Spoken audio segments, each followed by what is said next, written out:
Work பண்ணதில்லைன்னு சொன்னேன். தெரியாதுன்னு எப்படி சொல்ல முடியும்? இங்கே இருக்கிற யாரையும் ஒர்க் பண்ணதில்லை. ஷூட்டிங் ஸ்பாட்டில் அந்த கம்ஃபர்ட் இருந்தது. நான் அந்த விழாவில் சொன்னது தான். இந்த திரைப்படத்திற்கு இன்றைக்கு வந்து இங்கே பேசியவர்கள், இன்னும் வெளியில் எல்லாரும் பேசுகிறவங்க, திரைப்படத்தில் வந்து அந்த காட்சிக்கு வந்து கைதட்டல் வருது, என்னுடைய காட்சிக்கு இன்ட்ரோடக்ஷனில் இருக்குது, வசனத்துக்கு இருக்குது அப்படின்னா அது எல்லாமே இயக்குனருடைய சிந்தனை தான். நான் திரும்ப திரும்ப சொல்கிறதான், நடிகன் என்பவன் என்றைக்குமே இயக்குனருடைய டூல் தான். அவர் இயக்குனராக மாறிவிட முடியாது. அவர் சொல்கிறத வாங்கி உள்வாங்கி நம்ம கொடுக்கறதா ஒரு நடிகருடைய வேலையாக நான் நினைக்கிறேன். இந்த திரைப்படத்தில் அந்த மேடையில் சொன்னது தான். இந்த படத்தின் மூலமாக ஏதாவது ஒரு பேரும் புகழும் கிடைச்சதுன்னா அது மாரி செல்வராஜுக்கு தான். இங்கே நான் அந்த மாரி செல்வராஜுக்கிட்ட திருப்பி கொடுத்துட்றேன். நான் நீங்களே வச்சுக்கோங்க, அது உங்களுக்கானது.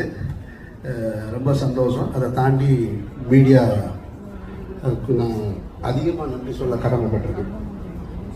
காரணம், ஒரு திரைப்படம் என்பது பொழுதுபோக்கு உள்ள திரைப்படங்களாக இருக்கலாம். அது கருத்து சொல்கிற திரைப்படங்களுக்கு பெருவெற்றி பெறுவது என்பது ரொம்ப குறைவாக தான் நடக்கும். இந்த வெற்றி விழாவை நான் எப்படி பார்க்குறேன்னா, தீபாவளிக்கு வந்த 2 படங்களில் ஒரு படம் இதைவிட பெரிய வெற்றி பெற்றிருக்கு, பணத்தால் பெரிய வெற்றி பெற்றிருக்கு. ஆனால் பைசன் பணத்தாலையும் படைப்பாலையும் மக்களிடத்திலையும் மாபெரும் வெற்றி பெற்று. அப்போ அது ரொம்ப ரேர். ஒரு ஸ்போர்ட்ஸ் மூவி நிறைய பார்த்துருப்போம், ஆனால் எல்லா ஸ்போர்ட்ஸ் மூவிலையும் வந்து இது போல் இருக்காது. இதுக்குள்ளே வந்து ஒரு வாழ்வியல் இருக்குது, அதுக்குள்ளே கொஞ்சம் வயலன்ஸ் இருக்குது, எல்லாம் சேர்ந்து ரொம்ப மிக்ஸ்டாக சரிசமமாக மிக்ஸ் பண்ணியிருக்கு. அதை யார் அப்படின்னா மாரி செல்வராஜ் என்ற எழுத்தாளர் முடிவு செஞ்சது.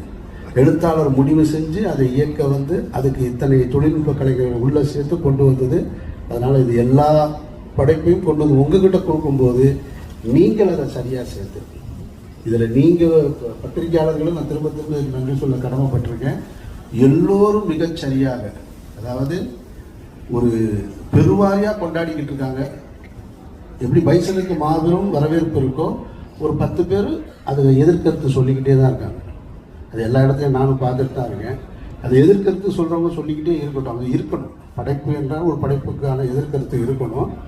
ஆனால் எது பெருவாரியாக இருக்குன்னா 90% மாபெரும் வரவேற்பு இருக்குது. அந்த வரவேற்பை மக்களிடத்தில் கொண்டு போய் சேர்த்து மாபெரும் வெற்றியை கொடுத்த ஊடக நண்பர்களுக்கும் பத்திரிகையாளர்களுக்கும் என்னுடைய நன்றியை தெரிவிச்சுக்கிறேன். ரொம்ப நன்றி, வணக்கம்.